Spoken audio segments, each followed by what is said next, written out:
Oi, nega. Um beijo, Samara. E aí, neguinha, quando é que vem me visitar? Deixa eu te dar um cheiro. Oi, Duda. Oi, Tati. Bem-vinda. Um beijo pra ti.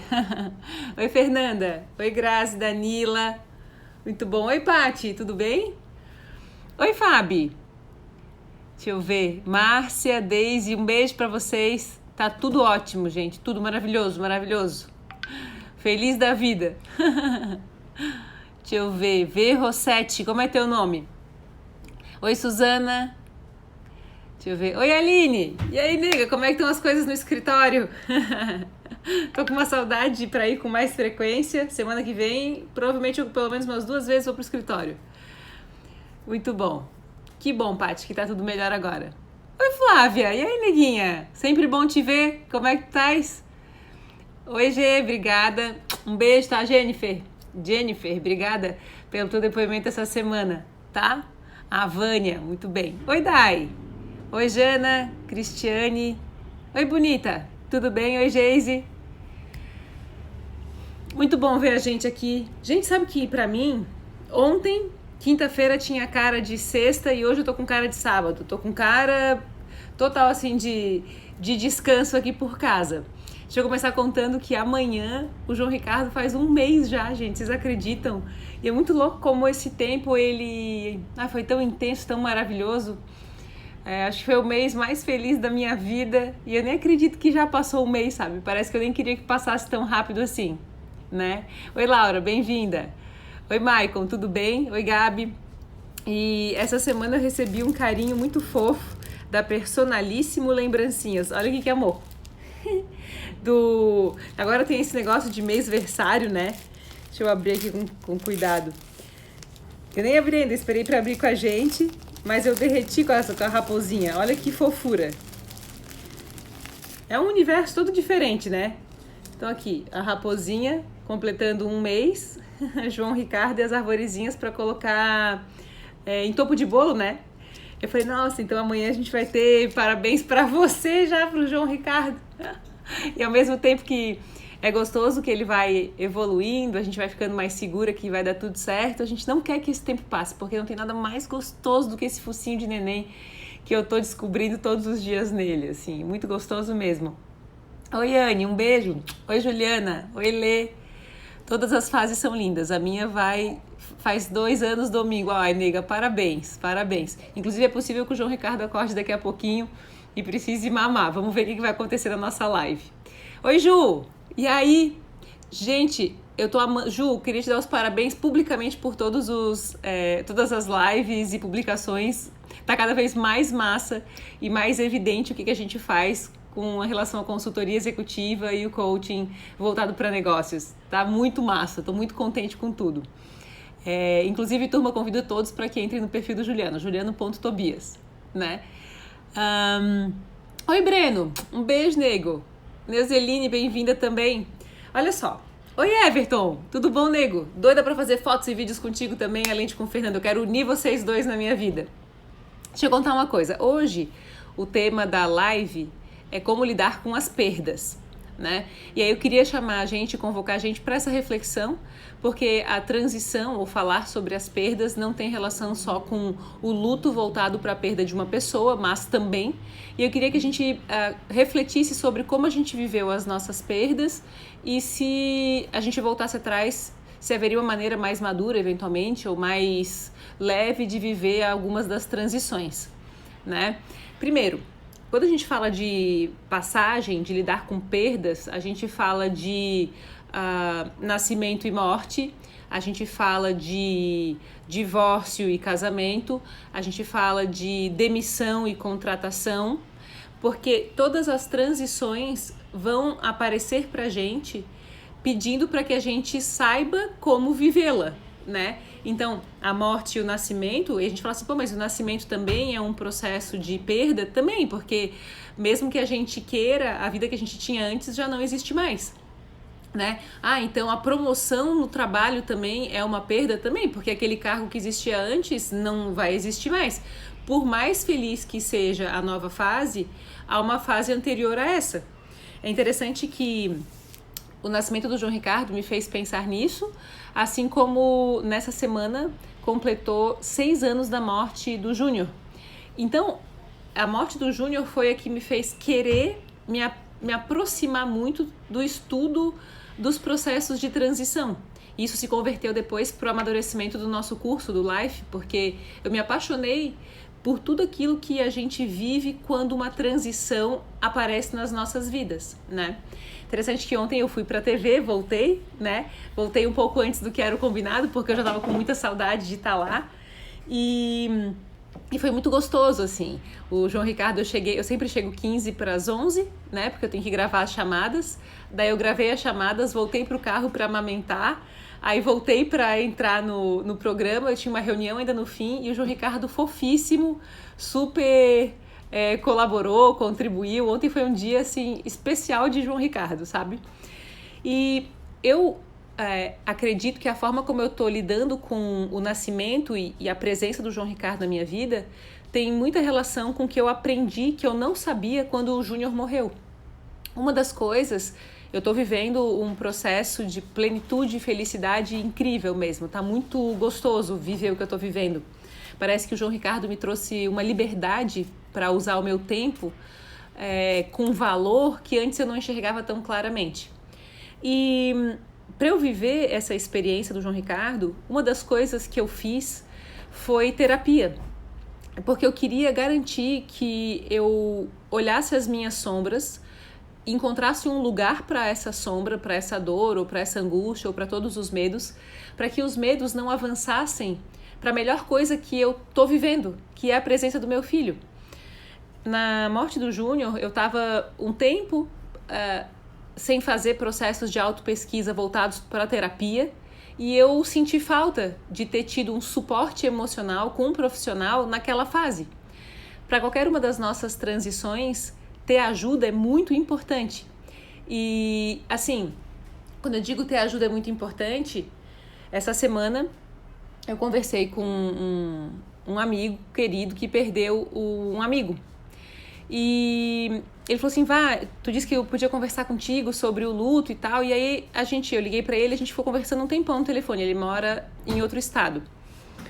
E aí ele disse assim, poxa, eu tô muito surpreso porque...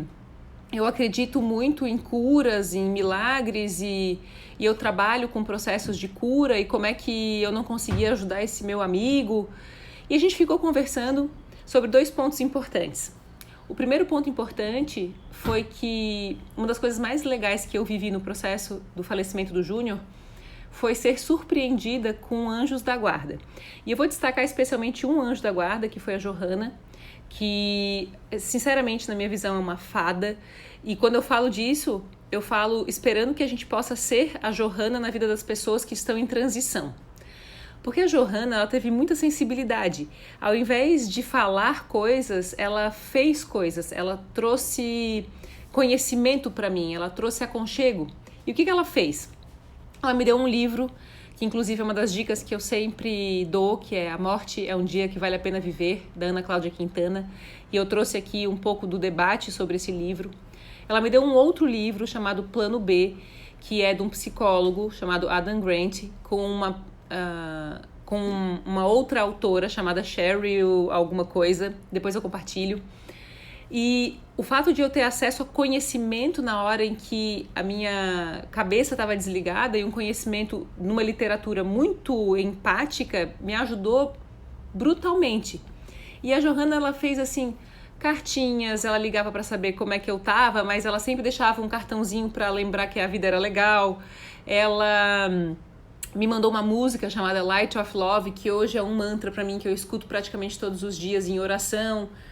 Quer dizer que sempre que a gente está em uma transição, ter uma rede de apoio que nos auxilia é muito fundamental. Vê o seguinte, que ontem eu fui lá para a TV, mas a minha mãe e a Carla foram junto, porque o que eu ia fazer, né? Entendo o bebê para entrar no estúdio ali, eu tinha que gravar, então eu precisava de gente me ajudando.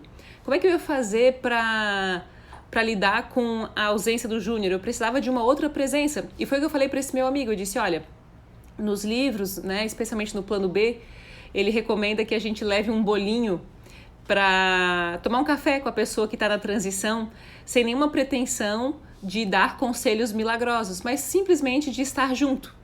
E aí eu falei para ele, eu tô te ligando para que essa ligação seja um bolinho para ti, para que a gente tome um café juntos, porque no processo de transição, a pessoa que está sofrendo a passagem e vivendo aquilo, ela já tem bastante conteúdo. Então ela quer um momento de silêncio e de descanso. E nós temos que ser essa representação de silêncio e de descanso para o outro e permitir viver o que a gente precisa viver. E todas as etapas das passagens. Então, deixa eu ver o que colocaram aqui. Oi, Mayara. Oi, Love My Baby Store. Eliane. Oi, Marciele. Tudo bem, nega? É verdade, Vá. Nessa fase, se você está passando por um acompanhamento de um profissional, faz toda a diferença. Eu passei por isso. Em todas as fases, ter alguém para ajudar a gente a pensar e a sentir as coisas é muito fundamental, né? Um dos grandes e imensos aprendizados que eu... Enfim, vou destacar mais o aprendizado do João Ricardo, mas também tem relação com a morte do Júnior, que eu acho que é a passagem mais difícil que eu tive que fazer na minha vida, de mudanças e de compreensões, é que a gente tem que colaborar com o inevitável, né? Essa frase, para mim, ela é fundamental, porque eu estou muito feliz e muitas pessoas me perguntam, poxa, mas tu já estás trabalhando, mas que legal que estás feliz, em tão pouco tempo tá tudo bem. Eu sinto que pode ser que houvesse, né, uma espera de que talvez esse momento fosse estressante, e eu pensei nisso, né? Eu falei, cara, eu não posso negar que isso pode ser pesado para mim. Então eu preciso colaborar com o inevitável. Como é que eu posso me prevenir e como é que eu posso lidar com as dificuldades que vão surgir? A morte do Júnior foi surpreendente, porque até aquele momento eu não sabia que a morte existia. É tão absurdo dizer isso, né? Porque a morte é a única certeza da vida, é aquele clichê. Mas a gente não vive sob esse pressuposto, né? A gente vai vivendo como se a vida fosse eterna. Então, a gente rejeita algumas necessidades básicas de valor que o tempo tem e acaba se surpreendendo, assim como eu, com o falecimento de uma pessoa querida e o desaparecimento dela na nossa rotina. E quando eu digo colaborar com o inevitável, antes do João Ricardo chegar, fazer um intensivo de terapia me ajudou muito e fez com que eu levantasse todas as possibilidades de cansaço, de estresse e de demandas emocionais e me fez perceber que se eu voltasse a trabalhar aos poucos, se eu não abandonasse o trabalho, pra tu ver, eu não fiz uma live, né? Depois eu fiz todas as outras lives, porque eu queria que a gente continuasse junto, mas eu também queria manter o meu ritmo, porque eu preciso colaborar com o inevitável, né? Se eu sei que o João Ricardo vai ter, por alguma razão, alguma dificuldade para dormir, deixa eu estudar como é que eu posso ajudar o meu filho a dormir melhor. Se eu sei que pode ser que amamentar seja dolorido, então deixa eu conversar com quem entende desse assunto para que eu me antecipe e que o fato de antecipar aquilo que pode não funcionar me prepara emocionalmente. O Dale Carnegie tem aquele livro Como Evitar Preocupações e Começar a Viver. E ele fala isso, parta do pior que pode acontecer e aí desenhe um plano. E eu sinto que a gente nem sempre desenha isso para as mudanças que a gente está vivendo, né? Pressupondo ou que tudo vai sempre funcionar ou que tudo sempre vai dar errado. Não, deixa eu olhar uma situação e pensar, partindo do pior, o que pode acontecer. Deixa eu ver só que me mandaram uma mensagem aqui.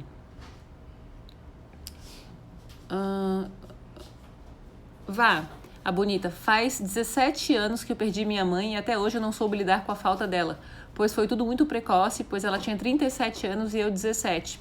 E meus irmãos, uma com 13 e outro com 11 anos. Também estou feliz que estás me seguindo, bonita. Obrigada pelo teu carinho. Sinto muito, porque a mãe, para nós, é o nosso porto seguro, costuma ser nossa melhor amiga, pelo menos a minha mãe é. Eu sempre digo, quando a minha mãe falecer, bicho, eu tô muito perdida. Muito. Eu já avisei quem tá em volta que eu vou precisar de muita ajuda, porque eu espero que demore muito, mas muito, muito tempo para esse dia chegar. Porque mãe é mãe, né?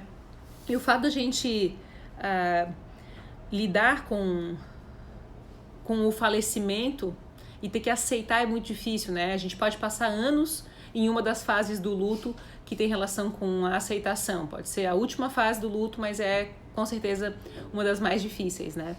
E eu penso assim, sabe, bonita, deixa eu só botar certinho. A Cláudia colocou planejamento, nem sempre a gente pensa nisso. Claro, a gente tem que antecipar o problema, né?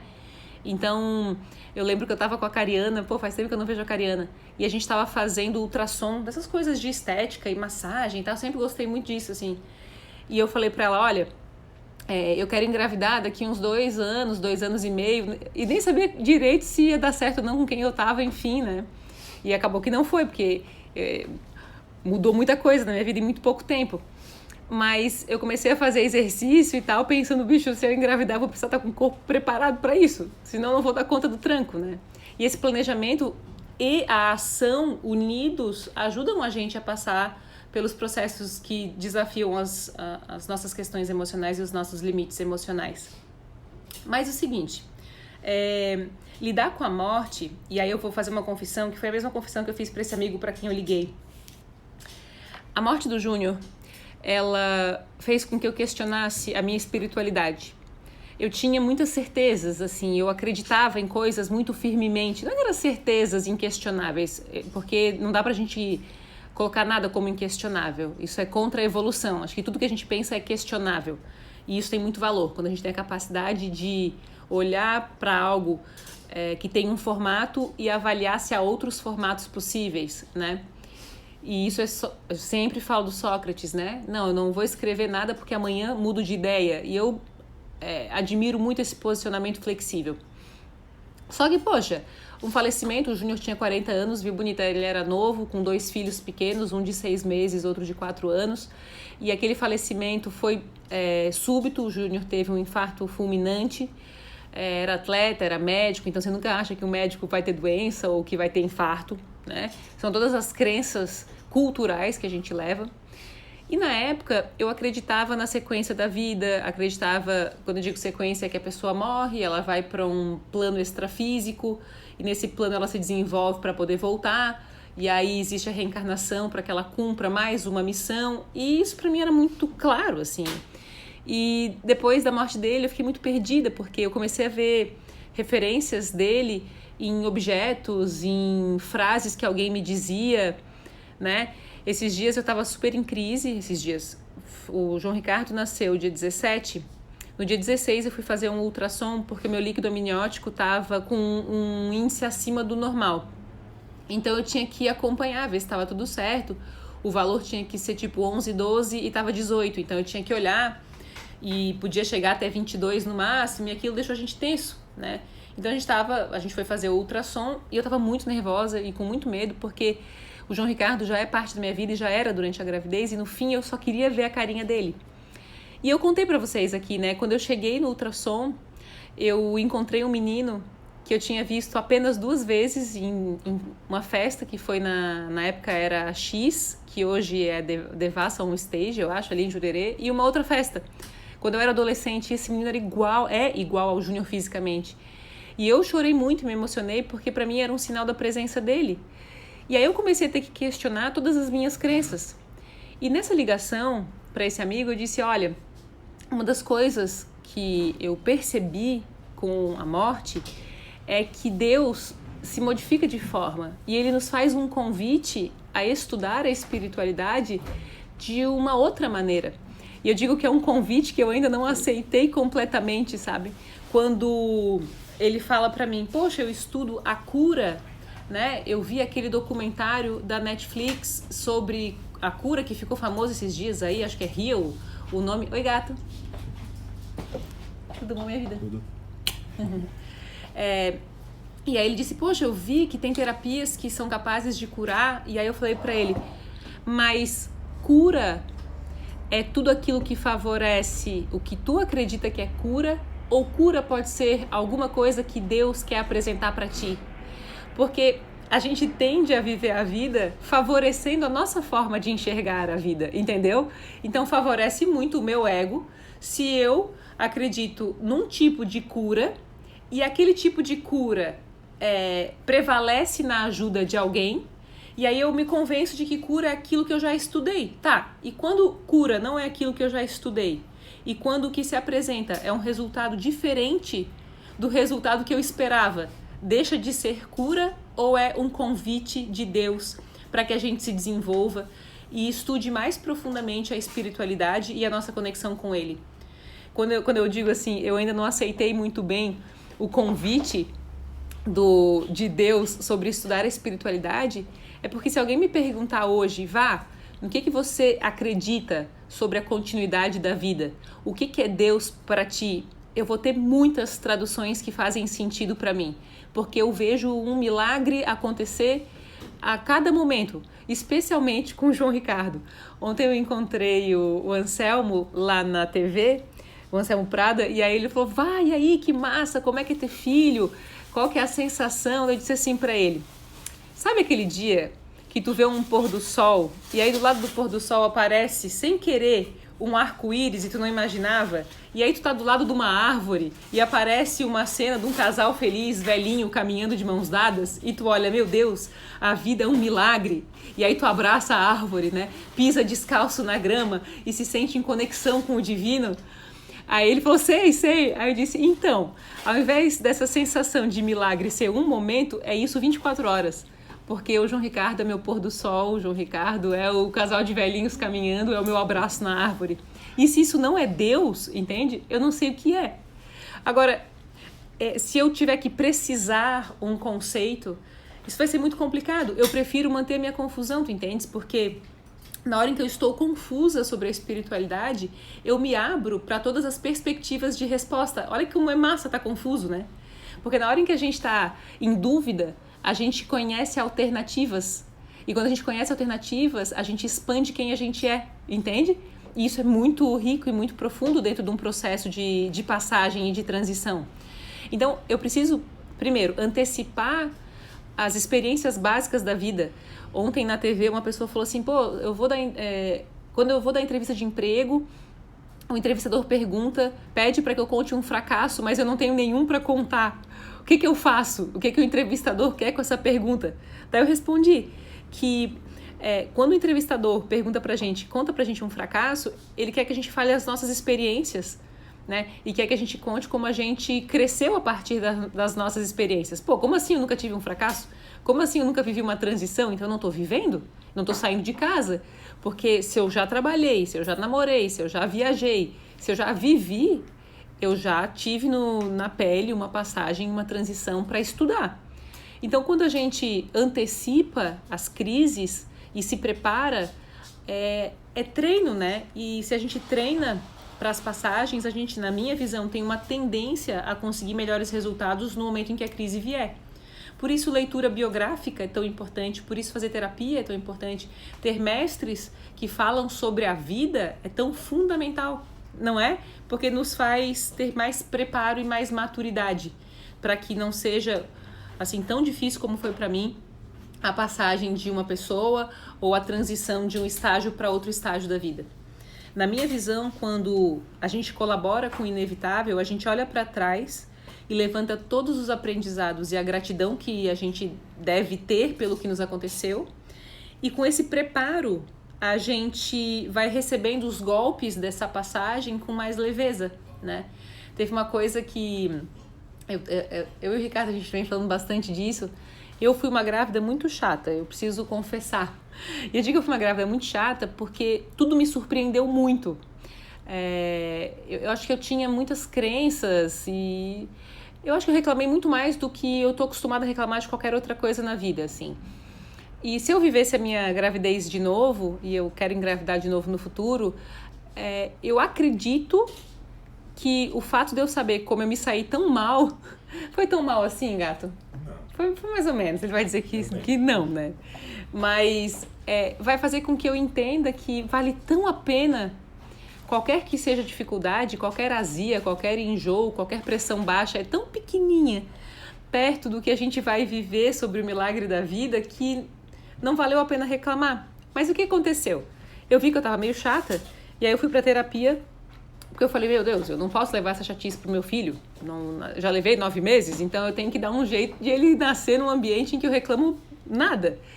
E aí eu visitei lá as minhas sombras, conversei, botei pra fora, falei de um monte de coisa lá na terapia, enfim. E aí eu falei pro Ricardo e a gente combinou que a gente, assim que o João Ricardo nascesse, que a gente não ia reclamar de nada. que a gente ia se fortalecer um no outro e que a vibração seria só focada no positivo. E eu já compartilhei isso aqui, sabe? Isso fez toda a diferença. E cada dia que passa eu tô com mais energia, eu tô mais feliz, eu estou mais agradecida. E a experiência, ou seja, essa transição da gravidez para o nascimento, né? Ou seja, da Vanessa que era e da Vanessa que se tornou, o fato de eu ter feito terapia e de eu ter observado o aprendizado que eu não quero mais reclamar, né, de que não vale ser assim, fez com que eu pudesse, na transição, levar o aprendizado comigo e viver essas etapas todas no começo. Estamos no primeiro mês e com muita humildade dizendo isso, sabe? Viver o nascimento com toda a felicidade que isso merece. Mas eu teria que ser capaz, então, e tive essa capacidade, e nós temos, de olhar para trás e ver quais são os aprendizados e ter gratidão. Poxa, que bom que eu pude passar por tudo isso, fazer uma análise e me transformar e modificar a minha visão agora e fazer diferente, né? Do que vocês estão rindo aí? Legal, Fernanda. Deixa eu ver. Filho é uma bênção de Deus, é destino. Acredito que os sintomas são os nossos desafios e a nossa cura são os nossos aprendizados. Oi, Vai. Existe maneira de se preparar para as perdas? Então, Dai, eu penso que uma das coisas mais importantes é estudar sobre como viver a vida. Porque a dor da perda aparece muito naquilo que a gente não viveu. Olha só o que a Ana Cláudia Quintana fala no livro dela, A Morte é um Dia que Vale a Pena Viver. Como ela é uma médica paliativista, ela atende pacientes em fase terminal, ou seja, as pessoas que chegam para ela são pessoas que vão morrer. E ela, nas entrevistas e nos protocolos que ela segue, fez um levantamento de quais são os pensamentos e os arrependimentos que aparecem no leito de morte. E aí ela elencou e inventariou 5 dos principais arrependimentos que aparecem. Ou seja, em lendo isso aqui, a gente vai perceber que a dor da perda reside naquilo que não foi vivido, muito mais do que na perda, porque a gente começa a viver os arrependimentos, né? Aquilo que a gente não fez. Então, a pessoa diz assim: eu gostaria de ter tido coragem de viver a vida que eu queria, não a vida que os outros esperavam que eu vivesse. É tão rico o processo do autoconhecimento, mas ele demanda, quando a gente não se conhece bem, uma passagem pelo vazio existencial e um mergulho no autoconhecimento para que a gente possa conhecer a vida que a gente gostaria de ter vivido. Eu sinto, em muitas das conversas que eu tenho, que a gente não parou um tempo para saber que vida a gente quer, que a gente passa 30, 40, às vezes 50 anos, aquele processo todo vivendo a vida que o outro demandou de nós, sem se desafiar a conhecer uma vida diferente, né? Hoje eu tô vendo, assim, que o João Ricardo tá me mostrando que há escolhas que eu não quero manter e que há escolhas que eu quero manter. Eu amo o que eu faço, quero melhorar naquilo que eu faço cada vez mais, adoro poder ir lá na televisão, gravar os vídeos, fazer as nossas lives, ou seja, a passagem reforçou o que eu amo fazer, né? Graças a Deus, mas poderia ter me feito questionar. Aliás, me fez questionar. A parte da minha sombra ali na terapia era se eu queria e se eu continuaria sendo onça na hora de inverter o quadro, na hora de ser mãe, na hora de dar espaço para o meu feminino, já que as escolhas de realização profissional, de força, são muito voltadas para o nosso masculino, né? Segundo arrependimento, eu gostaria de não ter trabalhado tanto. E assim, ó, eu não sei, mas não tem um carro, uma casa, uma viagem, nada que se compare à família para mim, né? Especialmente a maternidade, não tem nada. E eu penso, eu agora preciso, aos poucos, retornar ao trabalho para saber o quanto eu vou me dedicar. Eu já acredito que a gente vai construindo um equilíbrio, mas tem coisas que dá para fazer além. Eu preciso montar minha banda de samba, eu preciso fazer minhas aulas de dança, né? E voltar a cantar, que eu adoro cantar mesmo sendo desafinada.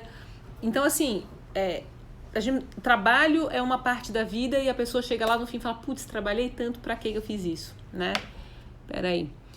Hoje eu sei que toda a felicidade que você está sentindo, eu vivi cada momento com a Ana Luísa e aprendi muito nesses 2 anos que ela nasceu. Ela vai fazer 2 anos no dia 21 de agosto. Ó, gatinha. E eu amo mais do que tudo. Legal, legal. Deixa eu ver o que mais. O que me botaram aqui. Opa, Poli. Oi, Poli. Linda. Que cabeça boa, Vá, porque normalmente a maternidade é muita sobrecarga em cima da mãe e é a hora em que os hormônios estão loucos. O marido também tem que nos ajudar. Esse acordo de não reclamar é ótimo. Não, se não fosse o Ricardo, sei lá, entende?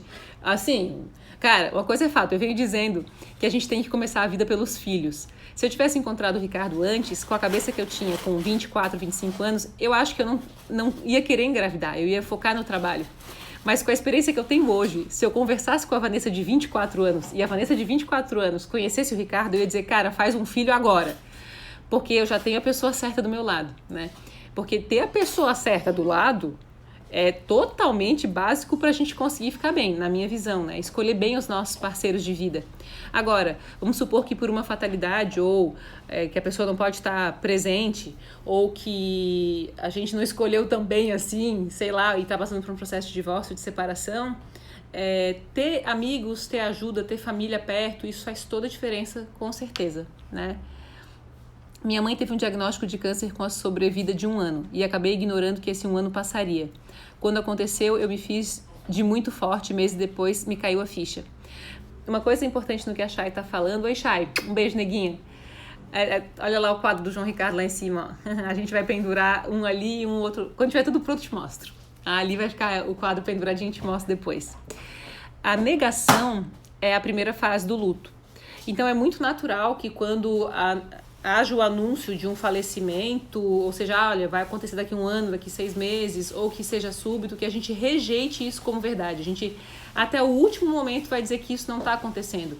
Não é que a gente está dando de forte, é que é um mecanismo de defesa que nos sustenta durante um tempo para, aos poucos, digerir as próximas etapas, né? Então, a gente nega, a gente depois sente raiva, depois a gente faz a barganha, depois entra a depressão e depois cai a ficha e aí a gente passa a viver a tristeza tão necessária para compreender a vida, né?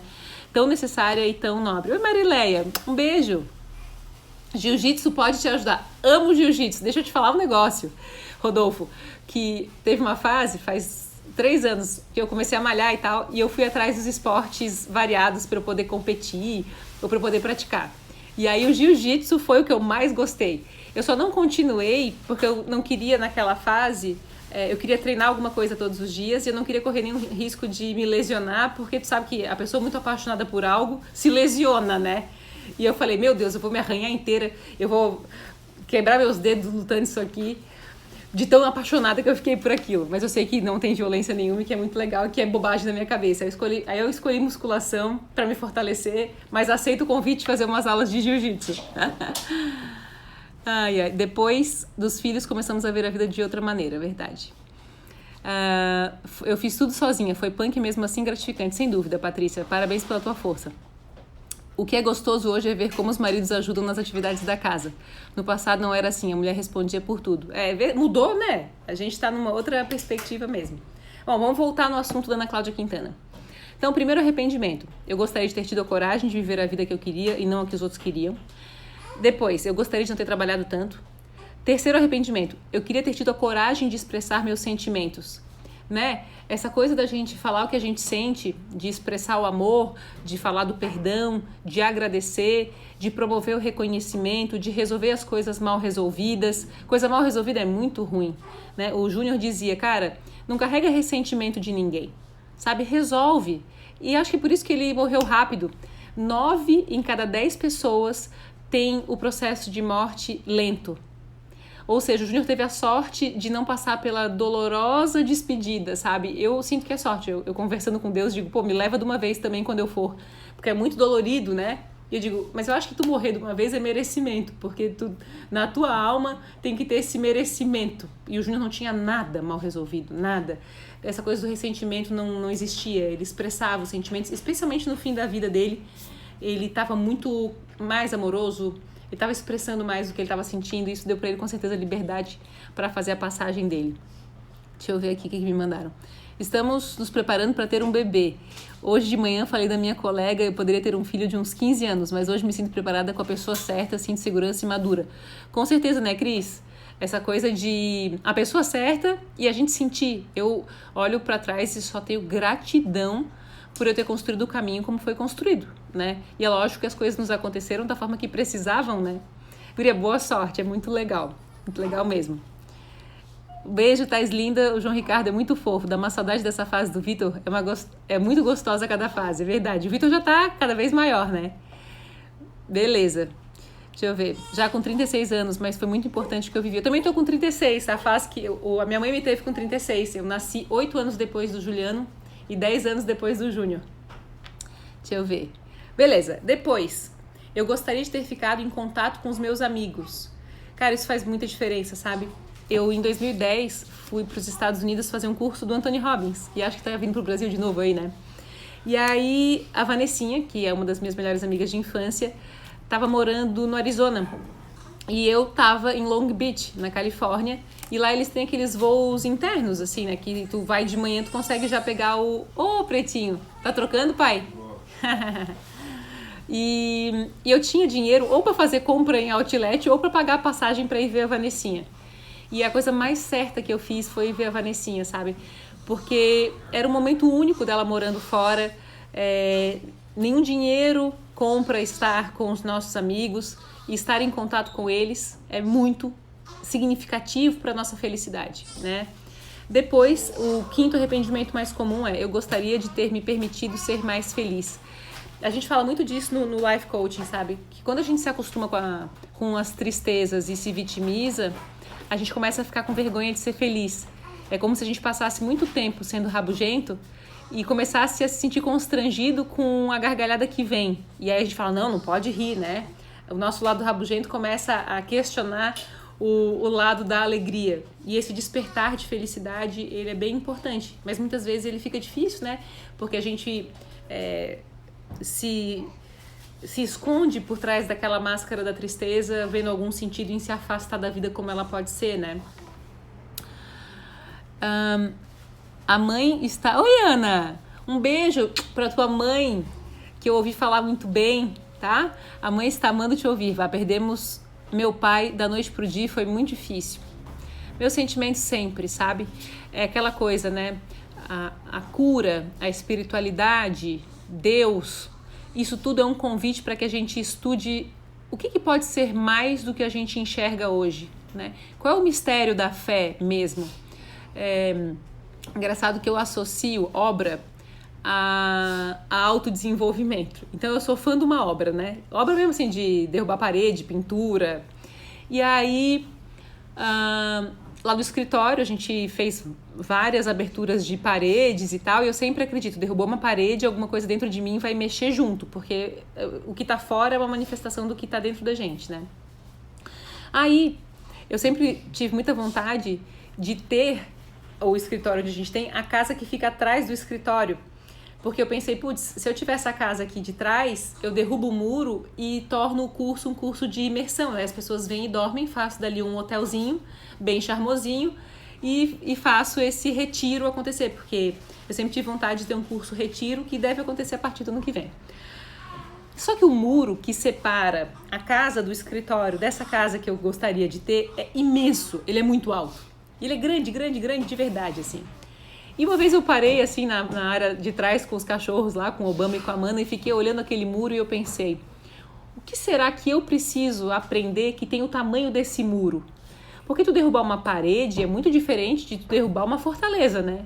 E eu pensei, esse é um convite de Deus, né? Porque para eu derrubar esse muro desse tamanho, leva tempo, eu tenho que ter os instrumentos muito corretos, né? Para que eu não me machuque com aquela queda ali, daquela quantidade, eu vou ter que ter estrutura para mandar o entulho embora.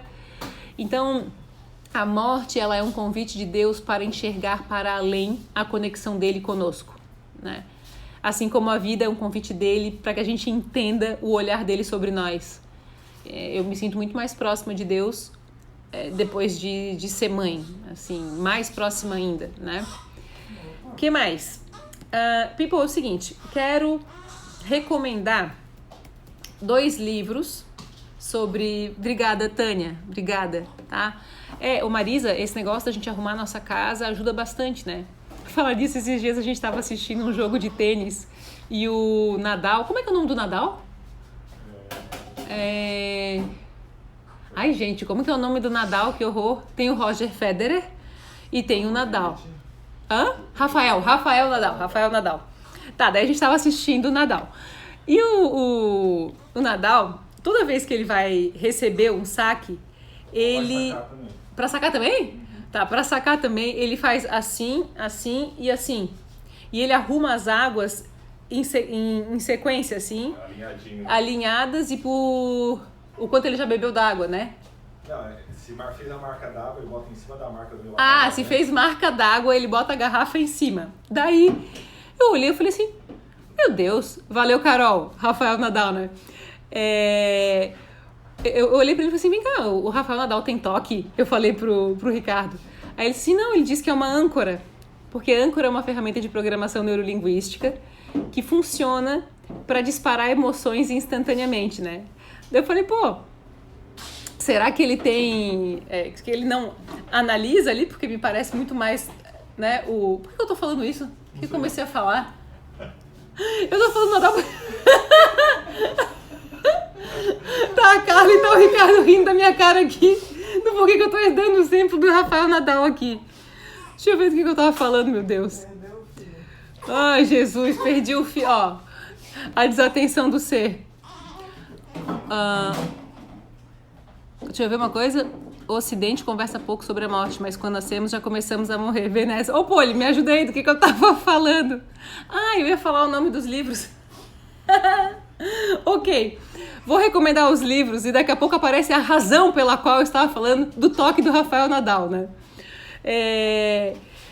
2 livros, um deles é A Morte é um Dia que Vale a Pena Viver, da Ana Cláudia Quintana, e o outro chama Plano B, que é do Adam Grant. O que acontece? Sobre arrumar a casa, exato! Obrigada, Marisa! Eu tava falando sobre arrumar a casa, aí eu fui ler sobre se era toque ou se ele acha que é âncora. E aí o Rafael Nadal falou assim, que ele precisa ter tudo organizado para ele conseguir performar direito, né? E que é por isso que todas as vezes que ele vai sacar, ele faz o gesto lá e organiza as águas e ele desentala a cueca também. E aí... ele também faz isso. É tradicional. E aí, o que acontece? Claro que, na minha visão ali, é meio excessivo a tal da âncora dele, que não funciona muito daquele jeito. Mas a gente conseguir organizar a nossa casa faz com que a gente perceba as mudanças que são necessárias e aí a gente se fortalece para conseguir ter, então, estrutura para derrubar os muros, para ver se as paredes, de fato, estão no lugar certo. Então, as paredes, a forma como a gente organiza a nossa casa, como está a nossa roupa organizada ou não, isso faz toda a diferença para as nossas escolhas. E é uma demonstração de como a gente está dentro, né? Falei do livro da Ana Cláudia Quintana, que é A Morte é um Dia que Vale a Pena Viver, e o Plano B é um livro mais técnico, é um psicólogo, assim, professor universitário dos Estados Unidos, o cara é um destaque, então cada capítulo é uma literatura de inteligência, assim. Então eu demorei mais tempo para digerir o Plano B. Quando eu digo de inteligência, de racionalidade, de números, de pesquisa, né? No livro da Ana Cláudia a gente vai ver compaixão de um outro jeito, a gente vai entender empatia com outro significado. A mãe já tá indo, gatinho, já tô indo. E tem um livro que eu disse que é o C2, mas eu vou recomendar mais um, que chama Ter ou Ser, do Erich Fromm. Esse é um livro que eu conheci no mestrado. É um livro denso, mas me fez pensar de outras maneiras sobre ter ou ser. Foi muito bom que eu tive acesso a essa leitura e foi estimulada uma leitura um pouco mais complexa. Também, assim como o Plano B, a gente lê uma página, tem que digerir aquela página, mas faz a gente avançar terapeuticamente falando, né? Sobreviver à organização, agora tem no Netflix o especial da Marie Kondo, que escreveu A Mágica da Arrumação, que tem a ver com saber se organizar também, né? People, seguinte, eu queria chamar a gente para conhecer o nosso site, quem nunca entrou, que é vanessatobias.com.br. A gente tem cursos presenciais e cursos online, a gente tem cursos grátis, 4 em parceria com o Sebrae, estão todos lá no site. A gente tem aceleradora de negócios. No futuro, muito em breve, eu vou fazer a 2ª edição da aceleradora voltada para investimentos, porque meu sonho sempre foi investir em mais negócios e eu acredito que agora chegou a hora de ampliar e viver essa vontade. A gente teve a 1ª edição em março do ano passado e a gente vai voltar para essa edição agora até o fim do ano, da Onçaria, que é a fábrica de onças. A gente tem o Life Coaching presencial, vai a turma 73 agora em setembro. E o Life, ele é um curso voltado para profundidade que a gente vê, que a gente tem aqui, e para viver as nossas transições e ter muito autoconhecimento. Antecipar as coisas, se preparar para elas e conseguir uma vida mais feliz e com a força para viver as ondas em equilíbrio, né? Deixa eu ver. Podemos fazer um mutirão de ajuda e derrubar seu muro. Uma troca justa por você nos ajudar a ver outros ângulos da vida. Que massa, Rodolfo. Obrigada. Agora falta só comprar a casa, né? Pra eu poder derrubar o muro. Não, e o pior é que essa casa estava à venda. E aí a gente, enfim, fez uma proposta e foi vendida para outra. Fez uma proposta, um grande rolo lá de compra, não compra. E aí foi vendida para outra pessoa. Mas quem sabe, abre-se isso no futuro, né? Ô, gato. Oh, meu Deus, minha oncinha. A Duda, tudo a ver. Quando a minha casa tá desarrumada, meu marido logo pergunta se tá tudo bem comigo. Porque ele sabe que eu não funciono na bagunça e algo está acontecendo comigo que eu não tô sabendo lidar. Bem isso, Duda, tudo a ver. Muito bem, people. Valeu, Samara, te amo. Ter ou ser é altos livro, né? Muito bem. A Ana, o Life foi um divisor em minha vida. Porque, Ana, tu é alguém dedicada e comprometida, né? O comprometimento com a nossa evolução é o que a gente encontra em quem faz o Life Coaching, porque ele apaixona, né? Um beijo, tá, Ana? Vai ser, Rodolfo. Eu desejo aquela casa há um tempão já. Um beijo pra todo mundo. Agora eu vou amamentar meu pretinho. Quer dar ele aqui, pra ele dar um beijo em todo mundo? Me dá a nossa oncinha. Hoje ele tá de oncinha. Cadê meu príncipe? Opa. Oi, gente. Ah, um cílio. Oi, gente. Agora eu vou amamentar, porque eu sou a coisa mais gostosa da vida dessa mãe. Pega de volta aqui que eu tô amassando. Ai, meu Deus. Tá quente aqui dentro, não tá? Eu já desliguei o ar. Desligou o ar? Beleza, eu botei pra torrar a casa aqui pra não passar frio. Gente, um beijo carinhoso, um bom final de semana. Vai ter uma palestra comigo não dia 20, no dia 27, presencial aqui em Floripa. Logo no Instagram aparece mais a divulgação, tá bom? Um beijo, people. Ama a gente. Oi, Amanda. Te amo, nega. Obrigada por tudo, tá? Um beijo carinhoso pra todo mundo. Beijo aí pra equipe, viu? Beijo, Thiago. Beijo, Amanda. Beijo, Bruna, Aline, Ju, Marina. Dá um cheiro no Obama e na Mana por mim, que eu tô com muitas saudades. Tá bom? Obrigada, Cristiane. Vocês também transformam o meu dia. Obrigada mesmo. Um beijo. Tchau.